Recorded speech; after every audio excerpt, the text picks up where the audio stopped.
Здравствуйте! Вы смотрите воскресный выпуск новости 7.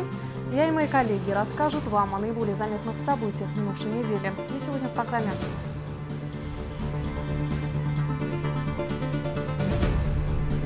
Результат многолетнего неуемного труда. Считали, восстановить невозможно. Сейчас это процветающий город. Время в служении народу. 5 апреля, годовщина инаугурации главы Чеченской Республики. Стремительно ворвался большую политику. Как оценивают политику Рамзана Кадырова и небывалое преображение республики. В самом красивом уголке Чечни. Отдых, оздоровление, развитие и приобщение. 2, 3, 4. Спортивно-туристический комплекс «Хизиной Ам» принял детей погибших правоохранителей. Как прошло знакомство ребят с Веденским высокогорьем и к чему приурочена акция. К Грозному возвращает славу зеленого города. На улицах столицы началась выставка саженцев, а в питомниках подоспела цветочная рассада. Такие виды цветов, как колиус, сальвия. Сколько и каких растений посадят в этом году, что завозят, а что выращивают в местных питомниках. Защита прав потребителей в сфере ЖКХ. Будем консультировать. В республике запущен проект «Школа грамотного потребителя». В чем его преимущество и насколько он отличается от старого управдома.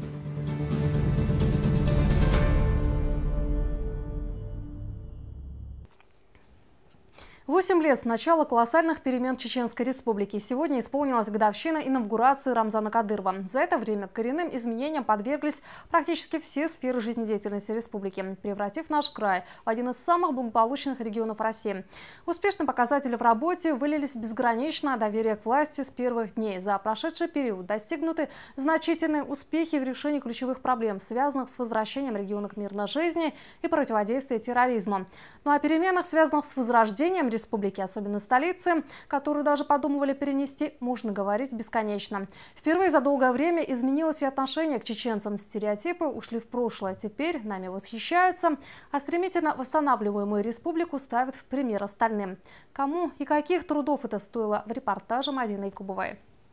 Клянусь при осуществлении полномочий президента Чеченской Республики уважать и охранять права, свободы человека и гражданина, защищать права многонационального народа Чеченской Республики. Эту клятву Рамзан Кадыров произнес 8 лет назад и ни разу с тех пор не дал повода усомниться в ней. В каждом своем действии глава республики показывает верность народу и родине. Не зря его называют феноменом. Самый молодой руководитель региона смог сделать то, что не под силу даже опытным политикам. Совсем недавно, это было несколько лет назад, мы смотрели на площадь Минутка, вся разбитая, раздолбанная. Я летал, помню, на вертолете над Грозным. Глаз некуда было положить. Ставился вопрос о том, чтобы перенести столицу республики в другое место. Считали, восстановить невозможно. Сейчас это процветающий город.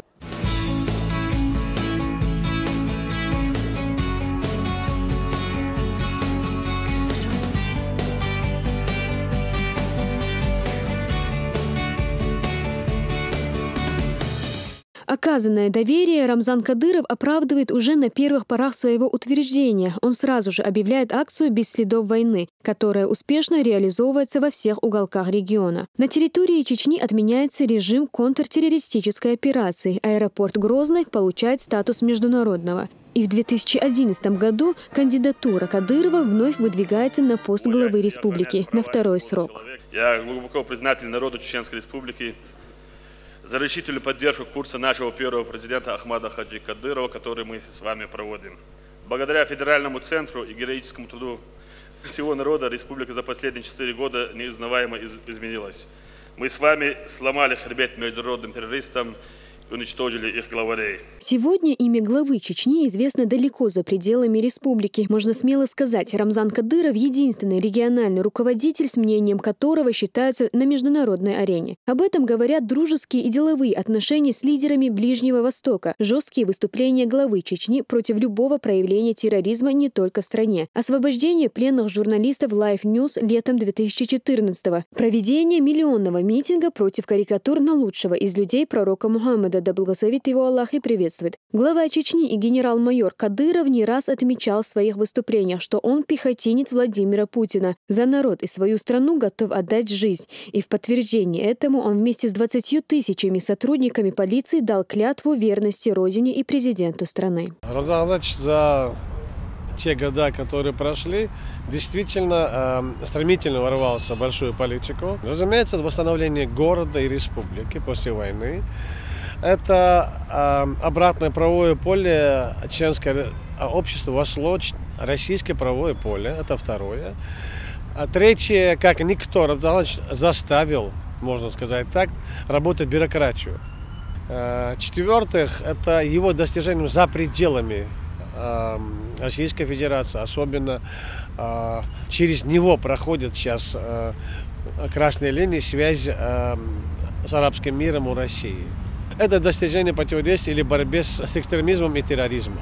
Есть одна вещь, которая идет обособленно, это эффективное использование ресурсов, выделенных, скажем, Федеральным центром Чеченской Республики. Как показал мониторинг исследовательской организации «Левада-центр», который проведен в 2015 году, доверие испытывает к Рамзану Кадырову не только жители региона, но и свыше половины россиян. Это 55%. Более 20% опрошенных сказали, что уважают его, а 14% испытывают симпатию. Кроме того, 33% жителей страны отметили, деятельность Кадырова способствовала полному умиротворению и налаживанию мирной жизни в регионе. Кавказским нет такого, как Грозно.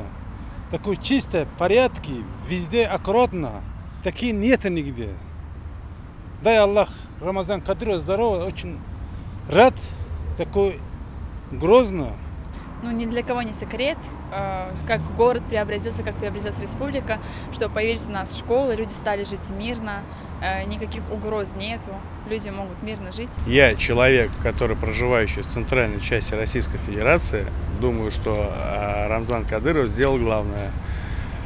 Он поменял сознание людей, как Чеченской Республики, так и Российской Федерации. Это самое главное, я считаю. Поэтому все, что мы сейчас видим здесь у вас, конечно, я был приятно поражен. Я здесь ни разу не был, я приехал, видел только в СМИ раньше, что происходило, все правильно. Сейчас, конечно же, то есть ситуация здесь у вас на 100%, скажем так.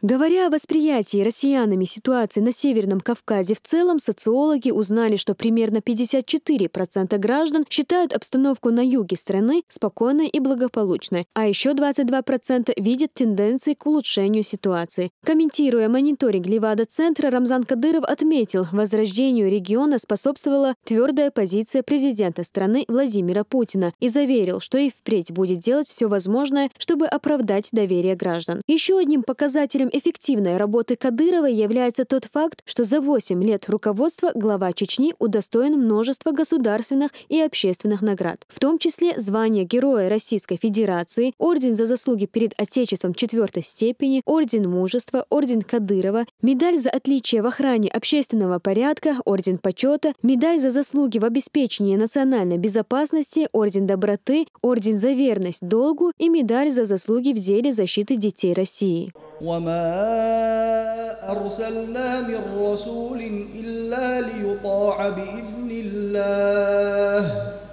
Особое внимание глава уделяет религии. В республике построены святыни с уникальной архитектурой, открыты 5 школ хафизов, Российский исламский университет и восстановлены зиярты. На временном и постоянном хранении в регионе находятся реликвии, принадлежавшие посланнику Всевышнего, да благословит его Аллах и приветствует, а также Рамзану Кадырову переданный на хранение ключ и замок от Каабы. Сам глава Чечни назван хранителем священных реликвий. По решению ведущих богословов мира ему присвоены и звания служителя Корана и защитника пророка Мухаммада. Да благословит его Аллах и приветствует.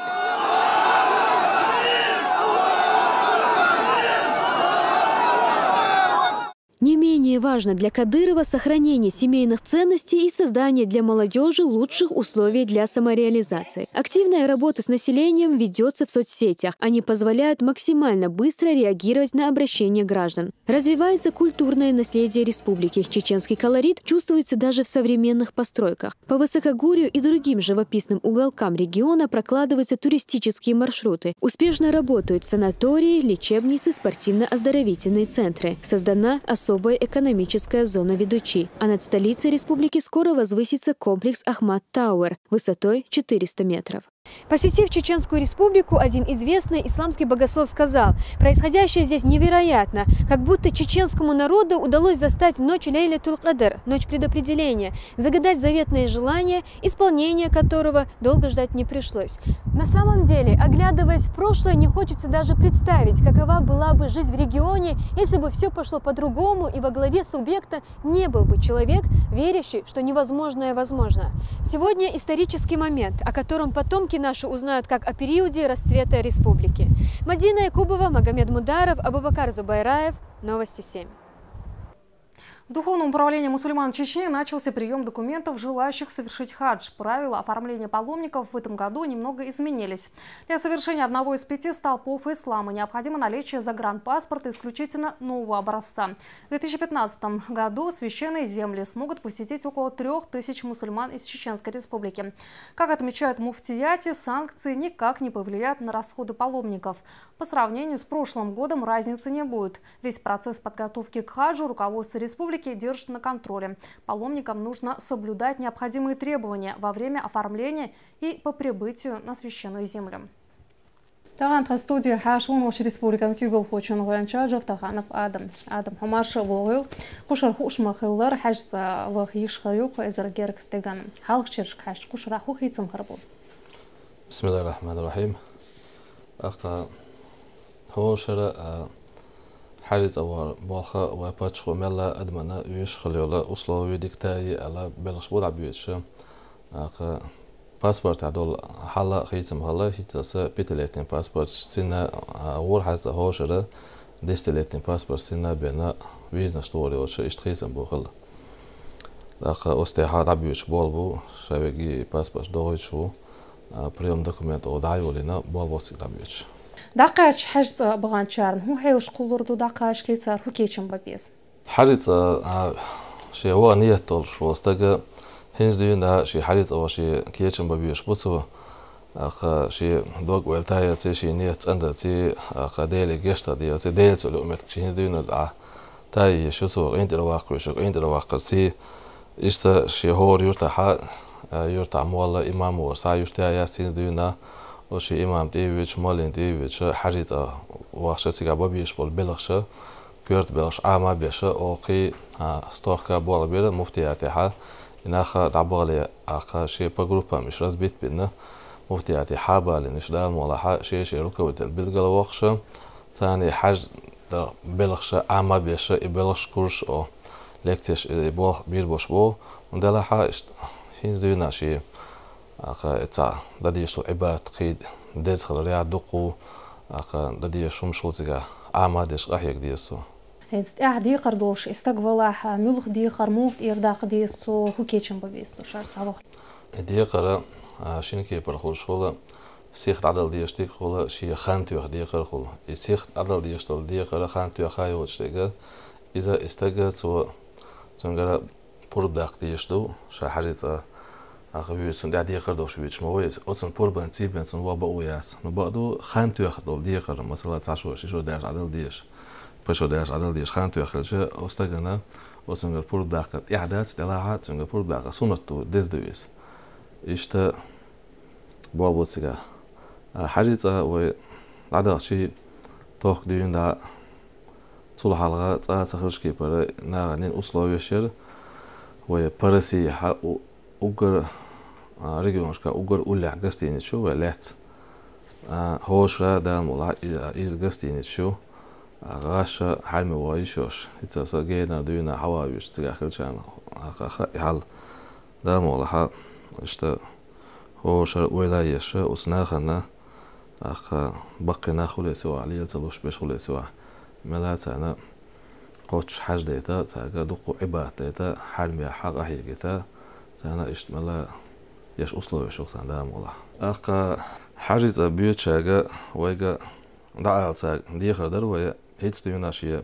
دكتور شو دللا شيء أخا بول عبولو خان إقاش ساعش خان إقاش يعني هاي متك سولا أخا ويج برسي أولي أوجر أولي عجستين شوي يول ديره برسي يشول أبلات أوجر يورخ ويول ديره قبل رجعونش كلا دغنا بو ويجا أقا تلوانش حياتش ونخش شغلة даболуш. Сазаминера кеча условия, что геодер вонахчи чуабеша через Дагестан, через Москву кеча дабешбар, шунза ака хошера тохкашин условия, шин ака махти гостинич условия, уляхлер бамдоша, жбеги вайс хабахлуш бу, духнат ахдалаха вайс балуш бу вонахчи, вай qomi naxa tsayusha buzza tsayusha tsaywa qedel jobtatsa aqa sonde hariz avish wotaga hins duyna shiyakiyta qatsi shi babish bel as mufti adi habi chan etwa hukiyt iza mel aqa naplata iza shadegi etwa dush bel bo wa khojin aqa zudash qastana aqa daima huqshar musushara problem shulwe shiti dughastin إيش نسبلش دوخة شم إتحاز أتصبح شيء نسبل هذا يشبوط ده دلنا بيرز دويز دوخة ليلدر وده لاحة حاجة أواش ودنيا أنا أوجر يزمت كيوز أحسحدك بالبيتشا بع إزاز ديك بالبينسنا ميلهوش أحسح غلطيش بع إزاز غلطين سلمت كيوز سون ده حاجة دعوة تتوقع حاجة دعوة تأوي شانه إيش بال قوتش خل بال حاجة دعواش تيجي حلرد ديش ونلرد ديش تو هند وحشت بيوش بوباخر خوي مش قاتشلس كيمنو دقاتش بو يخت أباخ كرن هالمودو تيجادك حاجة دعبيوش بوناخ غالر ده المولحة رئيسة غروزني ده مدينة يشتغل شوية دحر مدينة بلغش أبوش هنا جدي لا يغال حبوش إشت بريموريش خليه شوي ده مولا Адам Хашхун та передачада Ласрандел Реза Хил аздагдует та студия Хашвар Республикан Кюгл Хочун Гуанча Джовтаханов Адам. И продолжаем выпуск. В Чеченской Республике принимаются меры, направленные на снижение риска возникновения чрезвычайных ситуаций, связанных с прохождением паводковых вод. Наиболее опасными, по мнению специалистов, считаются 4 зоны, находящиеся вблизи населенных пунктов: Пенчуковское озеро, Брагуны, Хангиш-Юрт и Азамат-Юрт. В рамках противопаводковых мероприятий проводят инспекционные проверки вдоль береговой линии, проверяя наличие обвалов. При необходимости проводятся ремонтные работы, очистка каналов от мусора и заторов. Во избежание подъема уровня воды, о сезонной опасности и предпринимаемых мерах. Вайд Дадаев.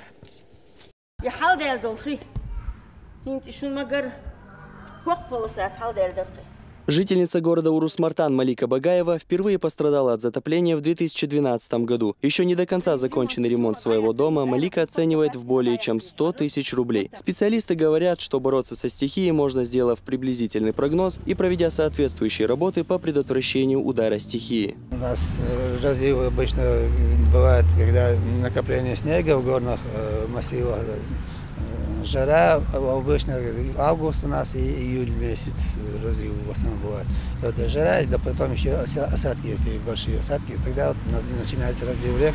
Планируется на 2015 год Министерством природного ресурса охраны окружающей среды. Мы в прошлом году здесь были, замеряли все это дело, где будут делать берегоукрепительные работы. Планируется в этом году начать. Обильные паводки опасны не только угрозой затопления, но и созданием оползней, которые появляются вследствие подмыва берегов. Бороться с такими проблемами на некоторых участках в Урус-Мартане начали еще в 2014 году. Опасный участок Йолшер, 13 участков его Бельгаляхных района в данный момент. И цеич дикерёч, царь цап уже был без прошлого года. Железобетонный систем, шеш цап ещё, когда еще дал мова. Одна из паводкоопасных зон Чеченской Республики – Гудермесский район. Протекающие здесь реки федерального значения Терек и Сунжа порой преподносят неприятные сюрпризы близлежащим населенным пунктам. К примеру, в случае половодья на реке Сунжи в западной части Гудермеса город может испытать тяжелые последствия. Попадет под зону подтопления населения в населенном пункте не менее 5000 человек, если по количеству людей определять. Такие организации, объекты, как школа, фельдшерско-акушерский пункт, не менее 1,5 километров протяженности, это железная дорога. Потом еще педколледж, район Пенчуковского озера. Я думаю, что не менее 550-600 миллионов рублей он может нанести ущерб. На одном из проблемных участков вблизи села Хангиш-Юрт Гудермесского района соответствующие ведомства уже провели необходимые работы. Проблемы здесь не остаются без внимания и решаются в соответствии с установленными планами. Силами Западно-Каспийского водного управления в районе правой стороны реки Терек возведена струеотбойная шпора длиной 10 метров и укреплен берег железобетонными сваями. Также ими идет зачистка канала вдоль дороги от мусора, заторов, во избежание поднятия воды. За ситуацией с паводками следят в республиканском МЧС. В любое время дня и ночи есть возможность создать оперативный штаб и скоординировать работу компетентных ведомств. В Центре управления в кризисных ситуациях МЧС России по Чеченской Республике заверяют, что ситуация под контролем. Дежурная смена работает в круглосуточном режиме. У нас есть система, комплексная система экстренного оповещения, которая располагается на 12 участках на территории республики. В отличие от других регионов Северо-Кавказского федерального округа, поскольку я знаю, в некоторых районах по одному, по две, по три вот эти системы установлены. У нас, благодаря мудрой политике главы республики, за счет субъекта установлено 12 систем комплексного оповещения населения. Эти системы на территории Чеченской Республики устанавливают, начиная с 2014 года. Каждая из них отправляет информацию в Центр управления в кризисных ситуациях в режиме реального времени. Принцип работы такого комплекса прост, но в то же время максимально эффективен. Он дает возможность заранее подготовиться к удару стихии. Этот датчик фиксирует уровень воды. В случае опасности сигнал будет передан в единую дежурно-диспетчерскую службу, которая активирует систему оповещения населения. Это СМС-рассылки от операторов мобильной связи, сигналы сирены и объявления по громкоговорителям. Дальнейшие действия жителей отрепетированы на специальных учениях, которые только в 2015 году проводились дважды. Такая система работает и в столице республики, однако специалисты больше уверены в том, что испытывать ее на деле здесь не придется. После сооружения в центральной части города на берегах Сунжи железобетонных укреплений еще с 2010 года опасность подмыва берегов и затопления исключена, но работа по выявлению ненадежных участков продолжается. Мы неоднократно провели инспекцию берега. Значит, выявляются слабые места, где во время паводка могут быть обрушения вала. Проводятся ремонтные работы. И это находится, как говорится, ежедневно под контролем мэра города Грозного Ислама Хаджи Кадырова. По республике на сегодняшний день наблюдается благоприятная ситуация. Однако в возможном, даже самом худшем случае имеются все средства для скорейшей ликвидации последствий. Для проведения противопаводковых мероприятий, а также ликвидации последствий чрезвычайной ситуации сформирована группировка сил и средств территориальной подсистемы РСЧС в количестве 5317 человек и 1103 единицы техники. При необходимости для осуществления воздушной разведки с предварительной подачей заявки спланировано привлечение вертолета Северо-Кавказского регионального центра МЧС России и вертолета погрануправления ФСБ России по Чеченской Республике. Реализация комплекса мер, проводимых по предупреждению чрезвычайных ситуаций, связанных с половодьем, началась после принятия правительством соответствующего распоряжения. В Министерстве природных ресурсов и охраны окружающей среды Чеченской Республики рассказывают о запланированных работах, среди которых расчистка русла реки Шалажа на участке протяженностью в 1348 метров и укрепление 170 метров береговой линии реки Рошня. Также капитальному ремонту подвергнутся и участки рек Хулхулау, Мичик и Мартанка. В рамках федерально-целевой программы министерством реализуется подпрограмма развития водохозяйственного комплекса Чеченской Республики, согласно которой намечен план работы на 2015 год. В этом году у нас запланировано проведение капитального ремонта на первой линии валов берега управления на реке Терек Шелковского муниципального района. Он у нас объект переходящий с 2014 года, и в этом году будет объект завершен. Также у нас в этом году запланировано начат объект в Грозненском муниципальном районе. Это село Бердыкель, тоже капитальный ремонт. К приходу большой воды республика готова, а в скором времени, благодаря принимаемым мерам, Чеченская Республика может стать самым паводкобезопасным регионом страны. Ваид Дадаев, Магомед Мударов и Абубакар Зубайраев. Новости 7. Сезон активного отдыха пока хоть и не настал, но спортивно-туристический комплекс Кизиной Ам не пустует. В этот раз здесь был организован молодежный лагерь для отдыха детей погибших сотрудников. Причем с целью не только познакомить с одним из красивейших мест Чеченской Республики, а приобщить к религии, культуре и спорту. Отдых получился довольно активным. Балетмейстер обучал ребят танцам, инструктор по спорту проверил физическую подготовку. Богослов общался на религиозные темы. Экскурсовод поведал гостям об истории Веденского высокогорья. Акция была приурочена ко Дню мира. В молодежном лагере побывал и наш корреспондент Магомед Салтамурадов. Половина 5 утра. На улице еще не расцвело, но мечеть в спортивно-туристическом комплексе Кезиной-Ам уже наполовину заполнена. Вот так начинается день в молодежном лагере. Коллективный намаз, а затем проповедь богослова.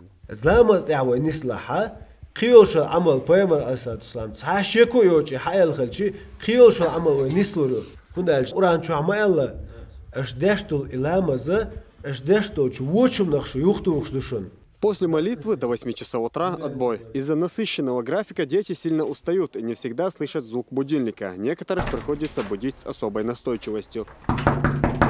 День здесь расписан буквально по часам. Физических занятий в течение дня участникам молодежного лагеря хватает, поэтому без зарядки сразу приступают к завтраку. В меню на утро каша и сливочное масло. И вкусно, и полезно. Несколько дней в горах стояла теплая погода, поэтому для участников лагеря устроили небольшую, но интересную экскурсию в окрестностях Кезиной-Ам. Детям рассказали историю образования этого уникального озера. Я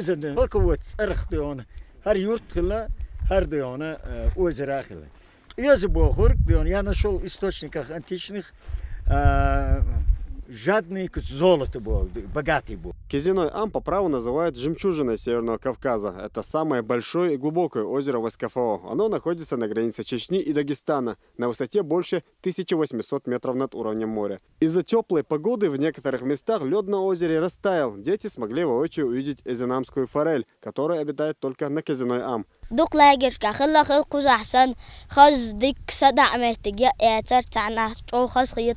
В молодежном лагере участвуют 35 школьников. Это дети сотрудников, погибших при исполнении служебного долга. Отец Салаха из Наура Хасбулатовых погиб в 2003 году в ходе спецоперации в Курчалойском районе. Посмертно награжден орденами мужества и Кадырова. Когда вырастут, братья тоже хотят защищать родину. В школе я кончил, по стопам моего отца Олярсу. Главная цель молодежного лагеря – это духовно-нравственное и патриотическое воспитание детей. Поэтому в рамках образовательной программы им рассказывают об истинных ценностях ислама, учат отличать добро от зла и не путать понятия.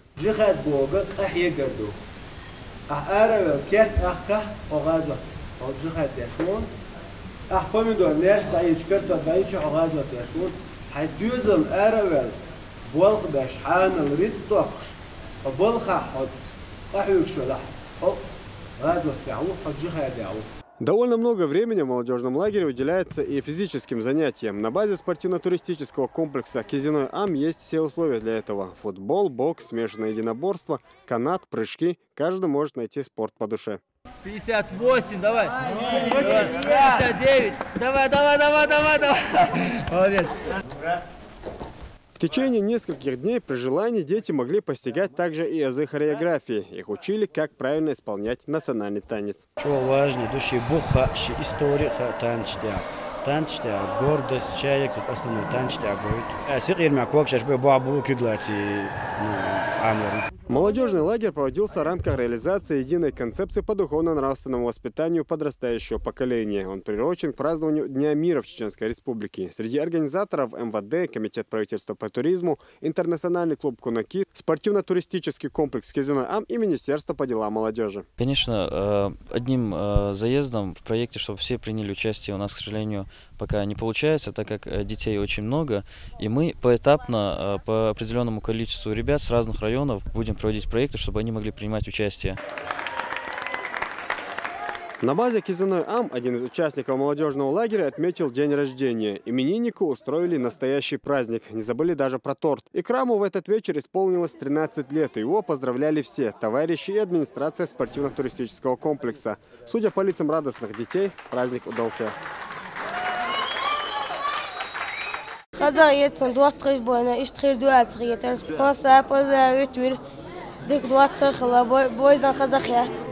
На базе спортивно-туристического комплекса Кезиной-Ам довольно часто проходят подобные благотворительные акции для детей.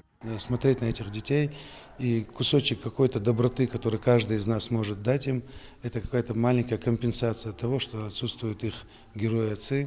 И вот наша обязанность, конечно, за место их отцов сегодня что-то сделать. Каждый по-своему пускай внесет свой вклад.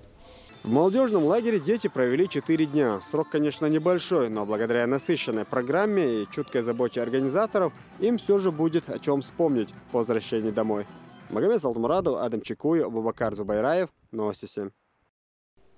И смотрите во второй части нашего выпуска.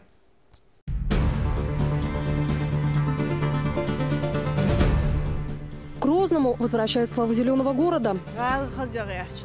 На улицах столицы началась выставка саженцев, а в питомниках подоспела цветочная рассада. Такие виды цветов, как колиус, сальвия. Сколько и каких растений посадят в этом году, что завозят, а что выращивают в местных питомниках.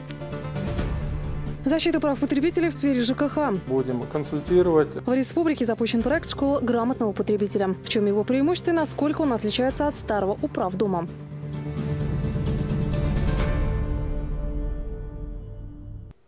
Вспоминая старый город Грозный, у многих в памяти всплывает картина утопающих в зелени улиц, парков, скверов. С тех пор многое изменилось. С начала восстановительных работ власти неоднократно проводили различные акции с целью вернуть Грозному былую славу самого зеленого города Северного Кавказа. Так, за последние годы высажено десятки тысяч деревьев и кустарников, радуют глаз диковинные цветы. Не стал исключением этот год. Мэрия столицы организовала очередную масштабную акцию по озеленению города. Сотрудники Зеленстроя планируют посадить этой весной до 5000 деревьев, причем выращенных в местных питомниках. Парки и скверы украсят в этом году до 2000 различных цветов. Кстати, это даже больше, чем в прошлом году. В местных питомниках подоспела рассада. О благоустройстве города и о том, каким он предстанет в нынешнем году, Элина Халидова. В течение месяца этим рабочим предстоит высадить до 5000 деревьев в разных точках города. Мэрия столицы задалась целью вернуть Грозному некогда былую славу самого озелененного города Северного Кавказа. Уже в первой половине дня работники Республиканского управления Зеленстроя высадили по нескольким центральным магистралям до 70 молодых саженцев широколиственного клена, ясеня, липы и черного ореха. Посадка идет очень хорошо. По интенсивной технологии все задействовано у нас. Значит, высаживаем ямы, выкапываем, значит, подсыпаем землей, поливаем от 25 до 30 литров под каждый корень. После полива делаем лунки, потом страховочные растяжки. Саженец за саженцами уже выстраивается длинный ряд. Впрочем, они придают не только красоту улицам города. Деревья, к тому же, еще хорошие шумоизоляторы и очистители воздуха.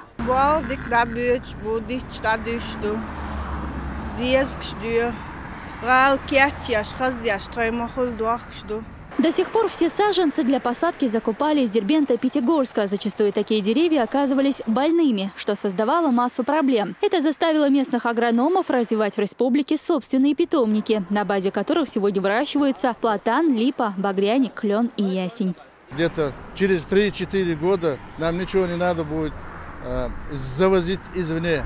У нас самый районированный, хороший материал. Мы планируем, значит, свой питомник развивать и побольше разновидностей. Принять участие в озеленении города могут и сами горожане. Для тех, кто захочет посадить деревья у себя во дворах, улицах, парках, скверах и проспектах, мэрия столицы готова предоставить саженцы.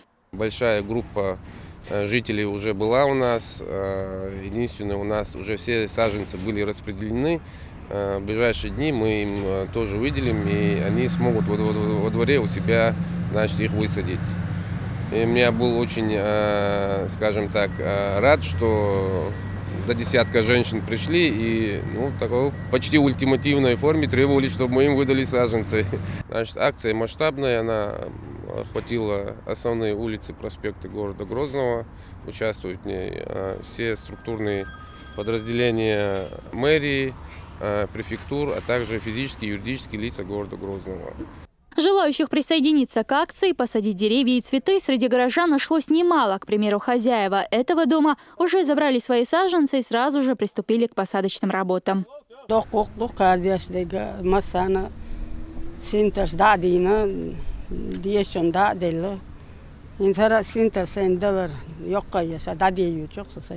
Помимо саженцев, этой весной планируется посадить 200 тысяч цветов. МОП-комбинат «Зеленстрой» в республике пока единственное предприятие, которое их выращивает. Выращиваются цветы до 700 тысяч. В основном это тагетис, сальвия, петуния. Сальвия 4 видов. И планируется посадить до 9 мая до 200 тысяч цветов на центральные объекты, парки, скверы.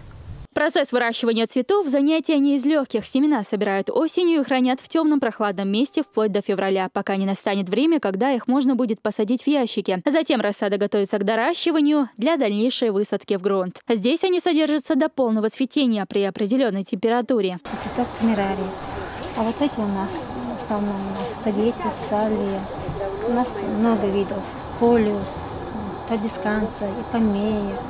Выбор таких видов цветов тоже не случайен. Это однолетки. Если посадить их весной, они будут цвести вплоть до самой осени. К тому же не капризны и устойчивы к любым сюрпризам погоды.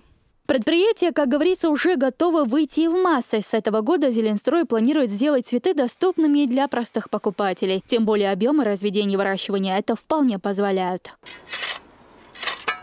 Параллельно с акцией озеленения города в республике начался масштабный субботник по очистке улиц и проспектов от мусора и сухостоя. Непосредственное участие в субботнике принимают и руководители муниципалитетов. Практически все министерства, все ведомства были уведомлены о том, что необходимо выйти и провести закрепленными за ними территориями, что и организации делают, а также и коммерческие точки, предприниматели тоже привели надлежащий вид в ближайшие территории. Думаю, район будет у нас красивый. Помимо этого, на отдельных участках города ведутся работы по замене просевшей тротуарной плитки и бордюрного камня. Так, мэрия Грозного планирует подойти к майским праздникам с довольно большим объемом выполненных работ. Елена Халидова, Магомед Сулейманов и Абубакар Зубайраев. Новости 7. В республике запущен проект «Школа грамотного потребителя». Основными направлениями работы станут обучение граждан основам управления многоквартирным домом. Для этого планируется проведение разъяснительной работы с населением по вопросам защиты прав потребителей в сфере жилищно-коммунального хозяйства. Также будет осуществляться и общественный контроль услуг, предоставляемых ресурсоснабжающими и управляющими организациями. Напомню, ранее для решения большинства этих задач в республике действовал проект «Управдома». Как считают в Министерстве жилищно-коммунального хозяйства, новый проект в этом смысле будет обладать более широким спектром. Мансур Абдулхамидович, было сказано, что согласно новому проекту будет проводиться обучение граждан на основе управления многоквартирных домов. Каким образом и что из себя представляет новый проект? Данный проект «Школа грамотного потребителя» стартовал еще 5 августа 2014 года, когда по поручению министра ЖКХ Асланбека Мусаевича Айдамирова было проведено совместное совещание с региональным отделением партии «Единая Россия», по итогам которого были определены координатор данного проекта и руководитель. С тех пор ведется работа по реализации данного проекта у нас в республике. Основными направлениями данного проекта является это обучение граждан основам управления многоквартирными домами, также проведение разъяснительной работы с населением по защите прав потребителей в сфере ЖКХ, а также обеспечение контроля общественными организациями, предоставление услуг ресурсоснабжающим, управляющими организациями. А можете поподробнее рассказать, каким образом будет проводиться обучение? Будут проводиться семинары, круглые столы с участием руководителей ТСЖ, управляющих организаций, также собственников многоквартирных домов, кто пожелает принять участие в данных мероприятиях. В чем разница между уже действующим в республике проектом «Управдомом» и новым проектом «Это школа грамотного потребителя»? Необходимо отметить, что указанный проект «Управдом» тоже хорошо зарекомендовал в республике себя. Он реализовывался партией, региональным отделением партии «Единая Россия» у нас в республике. И потом уже позже подключилось тоже Министерство ЖКХ. Нами были проведены ряд мероприятий тоже по работе с населением, по вопросам защиты прав потребителей в сфере ЖКХ, а также по предоставлению услуг, коммунальных услуг. А как будет разграничиваться полномочия между уже действующими и утвержденными? Сейчас он утратил силу у нас, действующий проект «Управдом». Сейчас в основном будет приоритет будет отдан школе грамотного потребителя. В конце марта был утвержден распоряжением план-график данного проекта, в котором предусмотрены мероприятия по проведению разнообразных мероприятий у нас в республике одно из таких, например, проведение игры, онлайн-игры ЖЭКа с учащимися общеобразовательных школ, например. Также проведение в библиотеках у нас в Чеченской Республике тоже разъяснительные работы с населением по предоставлению жилищно-коммунальных услуг. Также предусматривается раздача буклетов разных и с тематикой по предоставлению коммунальных услуг. И в связи с чем тогда возникла необходимость создания нового проекта? Именно будем консультировать именно по предоставлению коммунальных жилищных услуг. Много возникает у населения вопросов, потому что у них нет грамотности в этом законодательстве по предоставлению жилищно-коммунальных услуг. И, соответственно, они обращаются и Министерство ЖКХ к нам обращается, и органы местного самоуправления обращаются они по этим вопросам. Но мы по силе своей, по возможности будем решать их вопросы, рассматривать тоже. А как можно будет на вас выходить? У нас есть на официальном сайте есть приемные, онлайн приемные для обращения граждан. Также они могут обращаться и в общий отдел к нам с заявлениями, если нарочно они хотят подать заявление, они могут обратиться в общий отдел к нам и подать заявление по своим вопросам.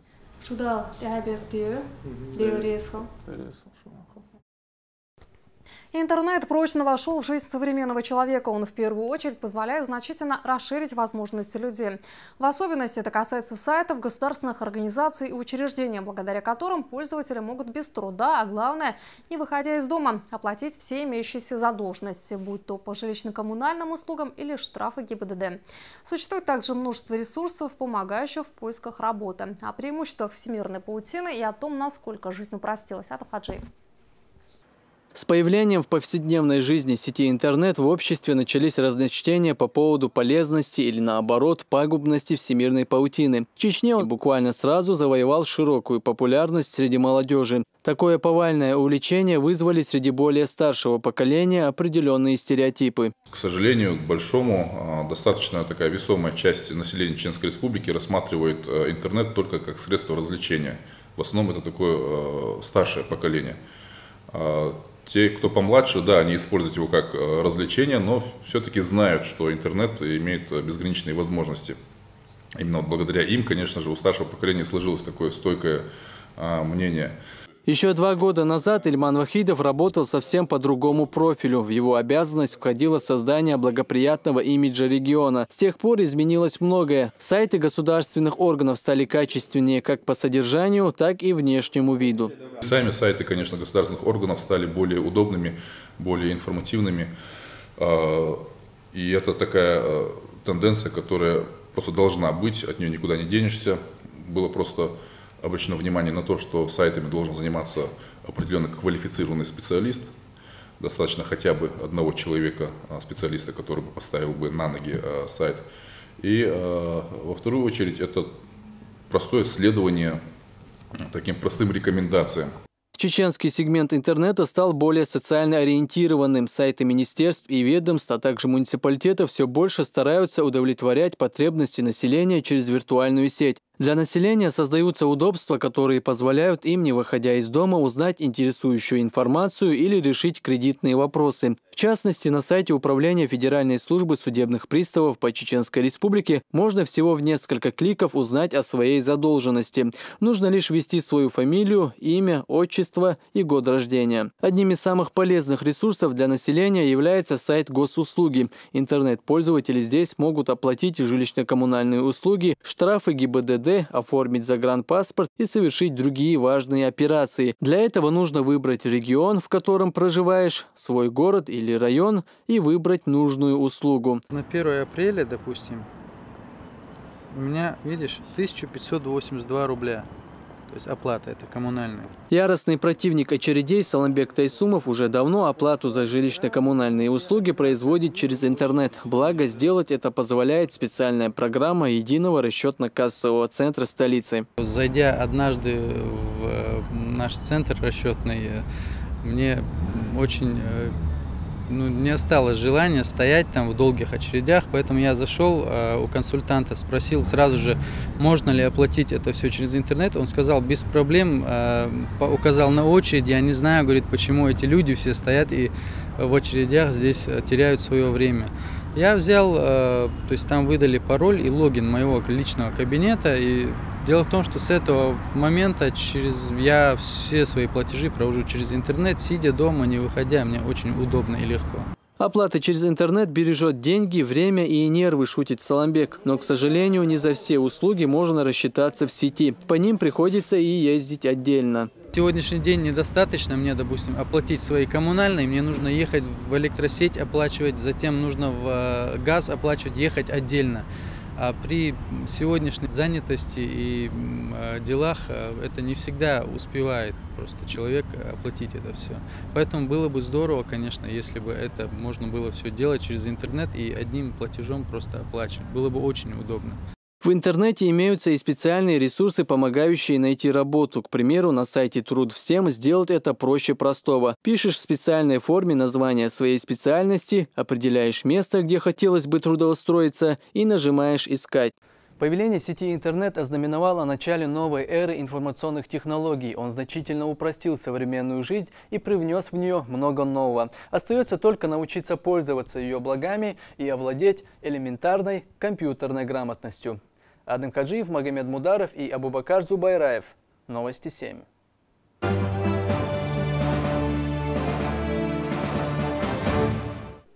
Представители Чеченского республиканского спортивного клуба «Ахмат» одержали очередные победы. В этот раз на состоявшемся в Краснодаре турнире по смешанным единоборствам и на международном турнире по ММА, который прошел на неделе в Киеве. В обоих соревнованиях участие принимали наши спортсмены. Завершилась неделя приятной новостью из Канады, где чеченский боксер Артур Бетербиев завоевал статус обязательного претендента на титул чемпиона мира по версии ABF. О новых высотах и достижениях наших атлетов Адам Хаджиев. Я помню. Я горжусь. С таким девизом выходят на ринг российские спортсмены. Турнир по смешанным единоборствам «Ермак Прайм Челлендж» посвятили 70-летию со дня Великой Победы. Сразу после приветственной речи организаторов на ринг вышли боец клуба «Ахмат» Саламбек Дамаев и его соперник из Новороссийска Шамиль Алибеков. Мало кто ожидал, что бой для него закончится так быстро. 1 минута 56 секунд. Именно столько понадобилось Саламбеку, чтобы одолеть соперника. Дело сразу задушил.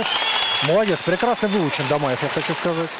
Для Саламбека Дамаева, представлявшего ранее французский клуб, этот бой стал дебютным в составе клуба «Ахмат». Впрочем, первой под флагом нового тренировочного клуба стала победа и Михаила Малютина. С первых минут выхода на ринг он был решительно настроен повторить успех Дамаева. В ринг он вышел в сопровождении товарищей по новому клубу. И можно свернуть, обрыв обогнуть, но мы выбираем трудный путь, опасный, как военная тропа. Противник Малютина Альберт Джапуев из Нальчика провел на профессиональном уровне всего лишь 3 поединка, и все без поражения. Начало боя в категории до 63 килограммов соперники начали с разведки. Почти весь первый раунд спортсмен из Нальчика провел в попытках сделать удушающий прием, но Малютин нашел выход из непростой ситуации.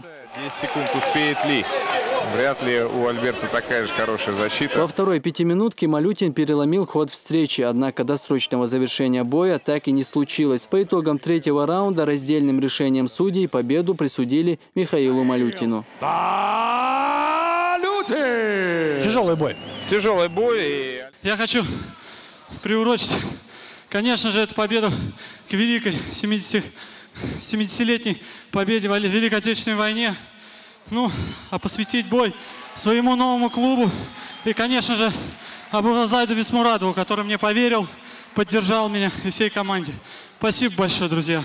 Рамзан Кадыров прокомментировал победу чеченских бойцов на своей странице в Инстаграм. Цитата. Представители Чеченского республиканского спортивного клуба «Ахмат» в очередной раз доказали, что нет им равных. Конец цитаты. Ярким было выступление чеченских спортсменов и на международном турнире по ММА Cage Encounter, который прошел в Киеве. В нем приняли участие 3 наших бойцов. Имран Жулагов боролся в предварительной части турнира в весовой категории до 61 килограмма. Против него вышел словак Марко Ровнак. Чеченский спортсмен выиграл поединок техническим нокаутом, сделав добивание внимание после эффектного броска. Щось робити. Декілька ударів вже проковтнув Ровняк і не зупиняється. Жлахов посыпая, ну и что?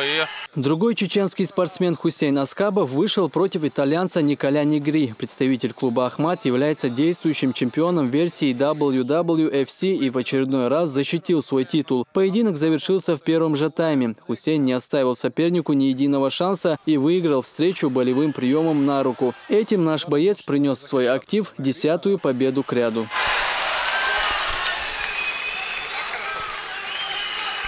В главном бою вечера Хасан Асхабов вышел против Дамиена Лапилуса. Ранее соперники уже встречались в октагоне. В начале года француз одержал победу из-за дисквалификации чеченского бойца. Поединок-реванш начался с активных действий Хасана Асхабова. Еще на первых минутах он выполнил удушающий прием. Досрочная победа принесла чеченскому бойцу пояс чемпиона по версии WWFC в весовой категории до 70 килограммов. В приложении Instagram Рамзан Кадыров поздравил ребят с победой и отметил, что клуб «Ахмат» растит сильных бойцов, которые способны выигрывать у самых опытных спортсменов мира.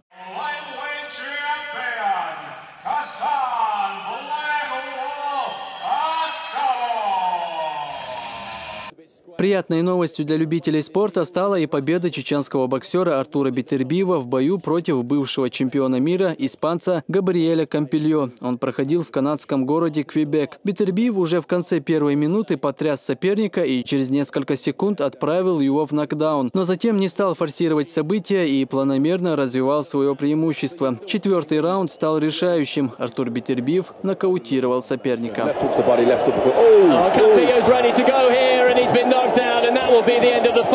Для 30-летнего Артура Битербиева, выступающего в весовой категории до 79 килограммов, эта победа стала 8-й на профессиональном ринге. Все они одержаны нокаутом. Чеченский боксер в очередной раз показал высокое мастерство и несокрушимый бойцовский характер, которым, несомненно, отличаются наши спортсмены. Адем Хаджиев, Абубакар Зубайраев, Новости 7. Сегодня в Саранске на стадионе «Старт» в рамках 21-го тура российской футбольной премьер-лиги состоялся матч между Уфой и Тереком.